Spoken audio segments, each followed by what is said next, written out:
아즈나 제3의 눈이 활성화가 되면 영적 비전을 보고 불멸의 경지에 이르고 우주가 자기 안에 있고 전능전지의 경지를 획득한다는 이야기를 많이 들었습니다. 그러나 아직도 막연하고 신비한 느낌이 듭니다. 더 좀 구체적으로 종합적으로 이야기해 주셨으면 합니다. 순녀의 질문이다. 아즈나 제3의 눈의 활성화는 지상에 있어서는 최고의 목적지이다. 여기가 활성화된 사람은 의식적으로 죽을 수 있고 재생할 때 의식적으로 부모를 선택할 수 있고 자궁 안에서도 깨어있을 수가 있으며 탄생한 이후에도 그의 일생은 도인으로서 일생을 살고 깨달은 자로서 혹은 스승으로서 평생을 지내고 죽은 후에는 2번 다시 이 세상에 오지 않는다. 즉 우주의 대해에 용해되어 하나가 되어버리는 것이다. 그런데 이 아즈나의 활성화는 어떻게 하면 되는가? 인간의 일체의 수행의 유일무이한 목표는 척추의 제일 밑에 미적골의 하단에 있는 쿤다라는 에너지의 저장고에서 에너지를 상승시키고자 하는 여러 가지의 방법들이다. 이것이 수행의 전체적인 노력이다. 아즈나 제3의 눈으로 더 나아가 사하스라르 즉 인간의 영원한 집으로 도달하고자 하는 시도이다. 쿤다리니가 타올라갈 때 사람은 불이 된다. 그것은 신성한 불이 되어 모든 것을 태우고 하나만 남긴다. 이것은 1만 년 전부터 내려오는 힌두의 성전인 베다에서 말하는 말이다. 하나만 남긴다라는 말은 제3의 눈을 말하는 것이다. 즉 제3의 눈까지가 인간의 노력의 한계이다. 그 다음 사하스라르 제7세계는 자동적으로 들어가는 붓다의 경지이다. 즉 피안이다. 사람 속에 잠자고 있는 코브라가 눈 떠서 다름질쳐 올라올 때 사람은 진실로 눈뜬다. 쿤다리니는 사람을 살리는 불이다. 이 불을 세게 태워 올리면 사람은 불이 되어서 이 세계를 정복한다. 이 불의 비밀을 깨닫는 자는 이 지상에서 누구나 적이 될 수 없다. 이 사람이야말로 진실한 각자이다. 신비한 힘인 쿤다리니가 너를 초인으로 하기 전에 먼저 뜻을 세워 너의 아스트랄체를 말살하라. 쿤다리니는 우주를 창조하고 움직이는 힘으로 소우주인 인체 속에 숨어있는 자태를 말하는 것으로 말할 수 없이 굉장한 힘을 숨긴 잠재적인 에너지, 즉 생명력이다. 그것은 불이나 뱀에 비교된다. 이 뱀은 인체 내부의 생명의 나무인 척골의 최하부에 잠자고 있다. 쿤다리니라고 하는 것은 또아리를 틀고 있는 자란 뜻이다. 이 에너지를 눈뜨게 하면 척추의 중앙을 관통하여 스슈무나 관이라고 하는 눈으로 볼 수 없는 세관을 상승해서 드디어 두정에 도달한다. 그때 스슈무나관이 6개의 차크라를 열므로써 인간이 본래 가지고 있는 여러 가지 능력이나 성질이 점차 저급에서 고급으로 활성화되는 것이다. 나의 체험에 의하면 쿤다리니가 눈뜨면 사람의 안에 전력이 올라치고 놀라고 떨면서 체내에 어떤 강력한 이변이 시작되는 것을 감지한다. 전신이 떨리고 꼭 문이 열려서 이 지상의 빛과는 비교가 안 되는 파르스름하고 뱀의 겁질 무늬처럼 현란한 빛이 척골을 통하여 두상으로 올라친다. 그때의 그 떨리는 중심부는 아즈나와 사하스라르가 한원이 된 두상부가 원형으로 확연히 진동하고 빛이 그리로 올라친다. 이 체험은 평생 잊을 수 없는 강력한 인상과 생생한 느낌을 남긴다. 오쇼는 말하고 있다.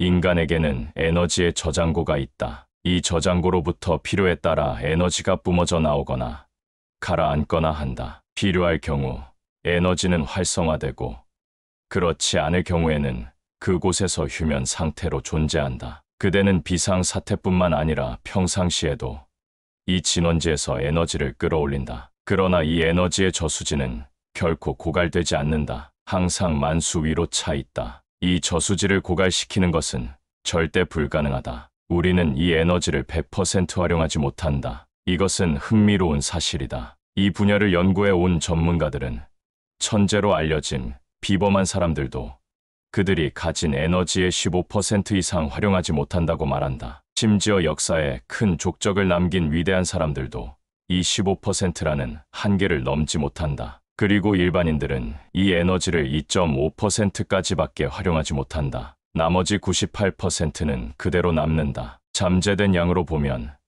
비범한 사람과 일반인 사이에 아무 차이가 없다. 그 에너지의 활용 정도가 다를 뿐이다. 평범한 사람이란 자신의 에너지를 활용하지 못하는 사람을 말한다. 그는 자신에게 있는 에너지를 활용하지 않았다. 그는 표면에 나타난 에너지에 만족하고 그것이 자신이 지닌 에너지의 최대치로 착각한다. 막대한 잠재력이 그대로 묻혀 있다. 위험한 순간에는 평범한 사람도 엄청난 힘과 능력을 발휘하는 이유가 그것이다. 불이 났을 때나 중요한 경기 때 엄청난 힘을 발현하는 이유가 그것이다. 우리 안에는 이 에너지가 잠복해 있는 센터가 있다. 물라다르 차크라다. 뱀이 또아리를 틀고 있는 것처럼 잠복해 있다. 모든 수행 도구는 이 에너지를 상승시키고자 하는 노력이다. 그곳에 있는 에너지의 저수지를 쿤다라고 한다. 세상에서 가장 위대한 사람들도 이 에너지를 자각하지 못했다. 붓다, 예수, 마하비라, 크리슈나 그들도 자신의 잠재성을 알지 못했다. 그러므로 내면에 도련한 각성이 일어난 사람들은 그것이 미지의 세계에서 온 은총으로 믿게 된 것이다. 스승, 신 등등에서 온 것으로 믿는 것이다. 이 잠자는 에너지, 쿤다 중에서 각성된 부분이 쿤다린이라고 불린다. 쿤다 자체는 무의식적이다. 그것은 잠들어 있다. 쿤다리니는 의식적이며 깨어 있다. 쿤다로부터 깨어나 솟아오르는 에너지가 쿤다리니다. 그러므로 쿤다리니가 쿤다의 전부는 아니다. 쿤다리니는 쿤다의 연못에 있는 작은 물결일 뿐이다. 이 위대한 쿤다를 활성화시키고 각성시키는 방법의 기본적 방법이 영한 집중과 기타 여러 가지 호흡법, 다이나믹 명상법 등이다. 아마 수행법의 대부분이 직접적, 간접적으로 영한 즉 제3의 눈의 활성화와 관계가 있을 것이다. 쿤다리니의 상승이 수행의 목표이며 쿤다리니의 상승이 이루어지면 제6의 중추인 아즈나가 활성화되고 아즈나, 제3의 눈이 활성화되면 금생에서는 최고 최상의 경지에 든다는 이야기로 요약됩니다. 제3의 눈의 활성화는 어떻게 하는 것이 수행에 도움이 되겠습니까? 헌월의 물음이다. 다음은 범원이 영문으로 된 오쇼의 비밀의 책이권 128페이지에 나오는 원문을 번역한 것이 있는데 그것을 전제해 보기로 하겠다. 첫 번째 질문. 두 눈과 영안과의 관계를 설명하여 주십시오. 그리고 영안 관조는 영안에 어떠한 영향을 미치는 것입니까? 첫째, 두 가지 점을 이해하여야 한다. 한 가지는 영안의 에너지는 두 눈에 흐르는 에너지와 같다는 점이다. 제3의 눈은 이미 존재하고 있으나 기능이 되지 않고 있는 것이다. 그 동일한 에너지가 제3의 눈으로 흘러야 한다. 에너지가 양눈으로 흐르지 않을 때 그것은 제3의 눈으로 흐를 수 있다. 제3의 눈으로 에너지가 흐를 때 양눈은 기능을 발휘하지 못한다. 양눈은 있으나 볼 수는 없게 된다. 양눈에 흐르는 에너지는 사라지게 된다. 그것은 새로운 장소로 흐르게 된다. 그곳이 양눈의 사이에 위치하고 있는 것이다. 그것은 완전하게 이미 거기에 있었다. 어떠한 순간이라도 그것은 작동할 수 있었다.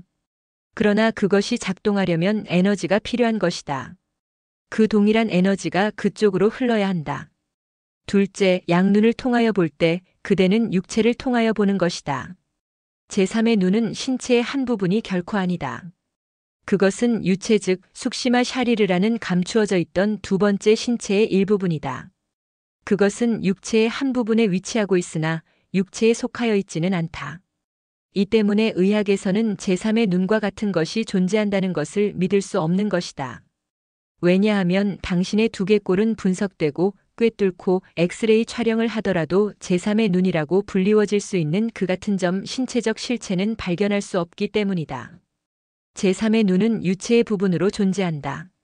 그대가 죽을 때 그대의 육체는 죽지만 제3의 눈은 그대와 함께 이동한다.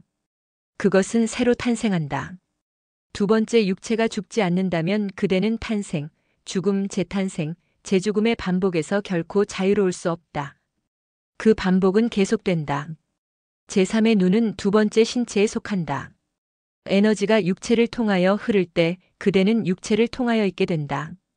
그렇기 때문에 육체의 양눈을 통해서는 육체적인, 물질적인 것 이상은 볼 수 없는 것이다. 양눈은 육체의 일부분이다. 양눈을 통해서는 육체적인 것이 아닌 것은 볼 수 없다.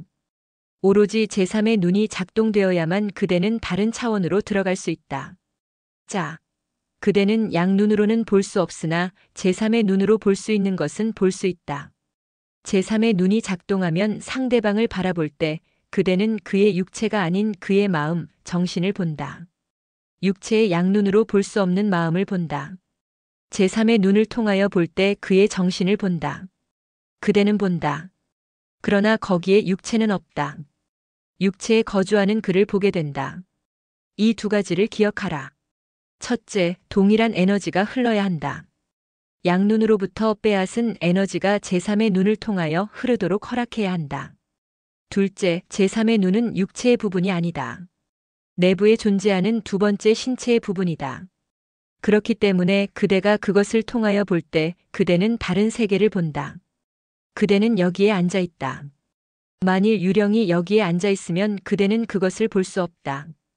그러나 제3의 눈이 작동하면 그대는 유령을 보게 될 것이다. 왜냐하면 이 같은 존재는 단지 제3의 눈으로만 볼 수 있기 때문이다. 제3의 눈은 관조와 어떤 연관이 있는 것일까? 깊이 연관되어 있다. 진실로 관조는 제3의 눈을 열게 하는 방법이다. 만일 그대의 양눈이 완전히 정지한다면, 양눈이 움직이지 않게 되면, 돌과 같이 어떠한 움직임이 없이 정적이 되면 에너지는 양눈을 통하여 흐르지 않게 된다. 에너지는 흐른다. 그렇기 때문에 에너지는 움직인다. 그 전율, 그 흐름은 에너지이기 때문이다. 만일 에너지가 흐르지 않는다면 양눈은 시체의 눈과 같이 돌이 될 것이다. 양눈을 어떠한 곳으로 움직이지 않게 하고 그 점을 바라보면 정적으로 된다. 갑자기 양눈으로 흐르던 에너지는 그 속으로 흐르지 않게 된다. 그리고 에너지는 움직이어야 한다. 에너지는 멈추어 있을 수 없다. 양눈은 정지될 수 있으나 에너지는 그럴 수 없다. 만일 갑자기 양눈의 문이 닫혀지면 에너지는 흐를 수 없고 에너지는 새로운 길을 찾게 된다. 그리고 제3의 눈은 가까이 있다. 반 인치 깊이 양미간 사이에 있다. 가장 가까운 점이다. 에너지가 양눈으로 흐르지 않으면 발생할 수 있는 첫 번째 일은 그것이 제3의 눈을 통하여 흐르게 되는 것이다. 그것은 물이 흐르는 것과 같다. 구멍을 막으면 가장 저항이 약하고 가장 가까운 다른 곳을 찾게 된다. 물은 그곳을 자동적으로 찾게 될 것이다.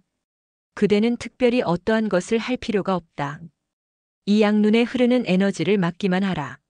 그러면 에너지는 그 나름의 길을 찾고 그것은 제3의 눈을 통하여 흐르게 될 것이다.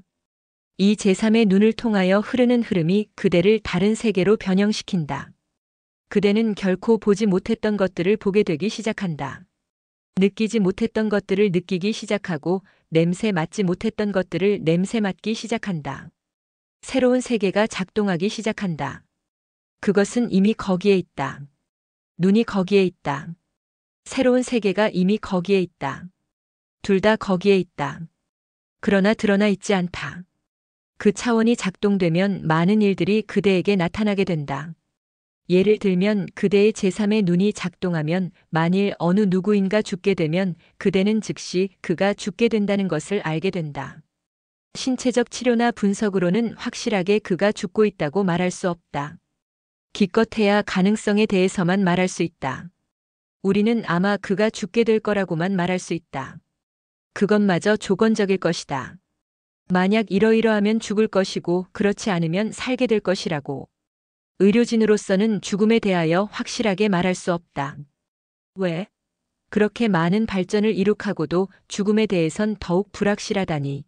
진실로 의료과학은 신체적 현상을 통해 죽음에 대하여 추론하려 한다. 죽음은 신체적이 아닌 미묘한 현상이다. 그것은 다른 차원에 보이지 않는 현상이다. 그러나 제3의 눈이 작동하면 그대는 갑자기 상대방이 죽어간다는 것을 느낄 것이다.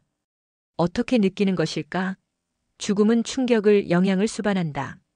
만일 그대가 죽는다면 죽음은 벌써 그림자를 그곳에 들이운다. 그리고 그 그림자는 어느 때라도 제3의 눈에 의해 감지될 수 있다. 아기가 태어나고 그곳에 제3의 눈을 많이 사용해 온 사람은 그 즉시로 그 아이가 죽을 때를 알 수 있다. 그 그림자는 매우 미묘하다. 누군가 6개월 안에 죽게 되면 제3의 눈이 조금 작동되는 사람은 6개월 전에 그 죽음을 알 수 있다. 그 그림자는 어두워진다. 진실로 그대 주위에 양눈으로 알 수 없는 어두운 그림자를 느낄 수 있다. 제3의 눈으로 그대는 오라를 보기 시작한다. 누군가 그대에게 온다. 그대를 속일 수 없다.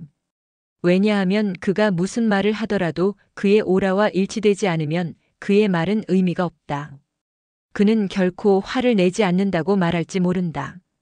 그러나 붉은색 오라는 그가 화가 꽉 차 있다는 것을 보여준다. 그는 그의 오라에 대해 완전히 모르고 있으나 그의 오라가 있는 한 그대를 속일 수는 없다.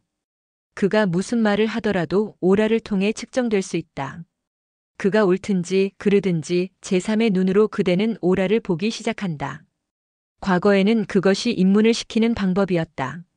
오라가 옳지 않으면 스승은 기다릴 것이다. 그의 욕망의 성취가 문제가 아니기 때문이다. 그 오라가 보여주지 않으면 충분치 않은 것이다. 그래서 몇 년 동안 제자는 입문하고픈 욕망과 관계없이 기다려야만 했다. 때때로 몇 생 동안 기다려야만 했다. 여자를 입문시키는 데 대해 거부한 이유는 무엇일까? 가장 기본적인 이유는 이것이다. 남자에게는 성 에너지가 쉽게 규칙적으로 될 수 있다. 남자는 어렵지 않게 독신이 될 수 있다. 여자의 몸에는 규칙적인 맨스라는 현상 때문에 어려운 것이다. 그것은 무의식적이며 제어할 수 없는 것이다. 사정은 제어될 수 있다. 그러나 그것은 그렇지 않다. 또는 제어하려 하면 몸에 나쁜 영향을 끼친다. 맨스 기간에 돌입하면 맨스가 완전히 변화시킨다. 그것은 침울하고 공격적이 된다. 부정적인 모든 것이 매달 그녀를 감싼다. 이 한 가지 이유로 붓다는 여인을 거부했다. 맨스는 어찌할 수 없는 것이다. 그러나 현재는 틀린다. 붓다의 시대는 어려웠으나 지금은 조금 틀리다. 마합이라는 여자가 해탈될 수 있는 가능성을 완전히 부인했다. 여자는 다시 남자로 태어나야만 한다고 말했다. 단지 그래야만 해탈될 수 있다고 말했다. 그래서 여자는 모든 노력을 다시 남자로 태어나는데 쏟아야 한다고 했다. 왜? 오라의 문제 때문이었다. 여자를 입문시키면 매달 그녀는 쓰러지고 모든 노력을 잃을 것이다. 남녀 평등에 의한 차별이 아니었다. 그것은 문제가 아니었다. 마하비라에게는 어떻게 도와야 하는 것이 문제였다. 그래서 그는 더 쉬운 방법을 찾았다.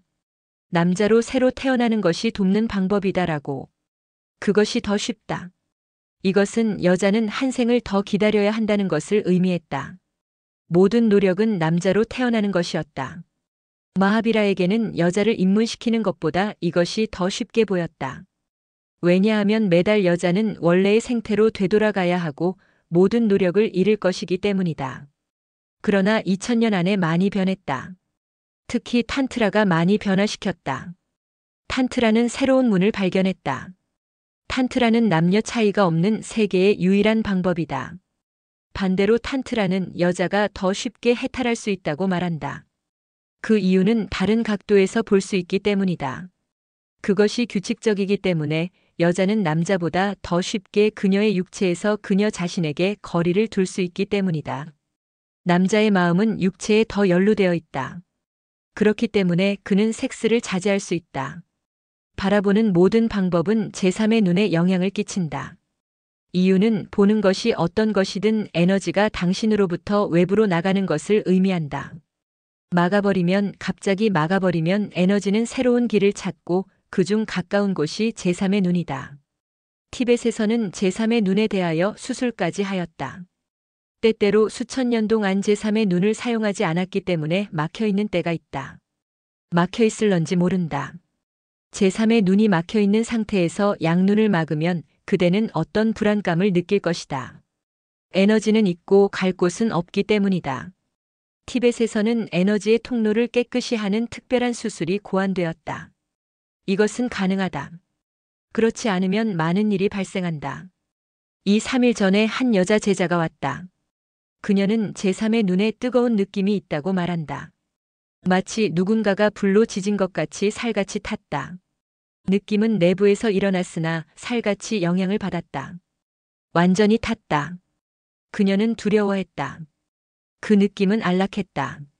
그 따스함은 무엇인가 녹는 것 같았다. 제3의 눈이 작동하기 시작한 것이다.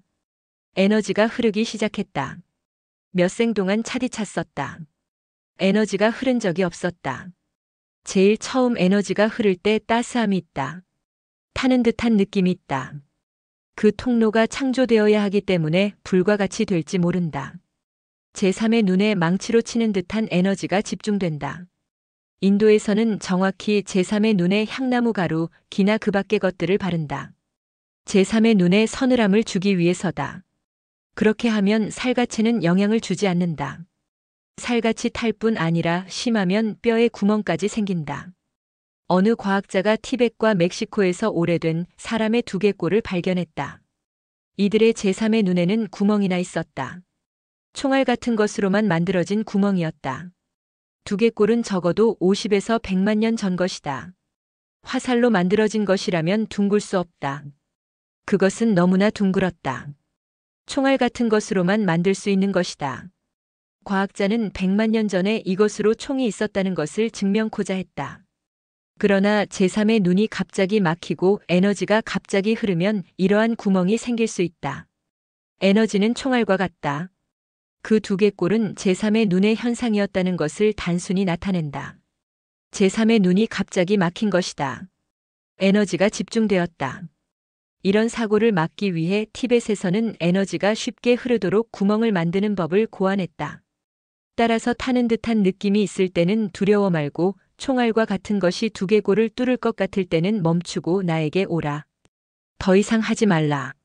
그러면 즉시 느낌이 사라질 것이다. 에너지는 양눈을 통해 나갈 것이다.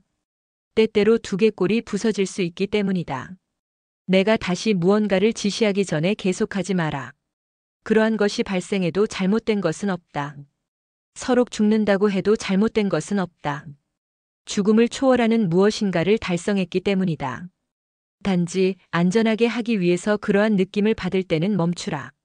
어떠한 방법을 하더라도 이 같은 일이 발생될 수 있다. 멈추라. 인도에서는 수많은 방법으로 구도자들이 시련을 겪는다. 가르치는 사람이 그 위험에 대해 모르기 때문이다. 구도자는 맹목적으로 따른다. 그들이 무얼 하는지 자신들도 모른다. 이런 이유로 나는 112가지 법을 이야기한다. 위험과 그대에게 맞는 것을 찾아 내게 하기 위해.